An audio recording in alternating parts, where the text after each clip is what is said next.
Kidney stone म्हणजेच मूतखडा यामध्ये आपण कोणत्या गोष्टीचं सेवन केलं पाहिजे?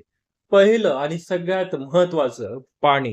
दिवसभरामध्ये आपण 3 ते 4 लिटर पाणी पिलं पाहिजे. आपण जेवढं जास्त पाणी पिऊ, तेवढं जास्त आपली लघवी क्लिअर येणार आहे आणि मूतखडा बाहेर पडण्यास मदत होणार आहे.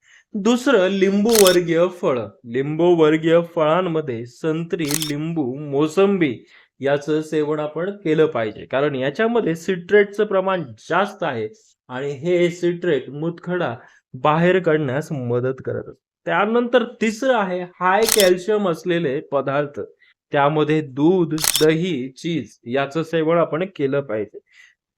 त्यानंतर ओट्स, क्विनोवा, तपकिरी तांदूळ म्हणजेच ब्राउन राईस याचं सेवन आपण केलं पाहिजे. कारण याच्यामध्ये हाय फायबर्स असतात आणि हे हाय फायबर आपला किडनी स्टोन बाहेर पडण्यामध्ये मदत करत असतात. तर या गोष्टींचं सेवन आपण केलं पाहिजे किडनी स्टोनमध्ये.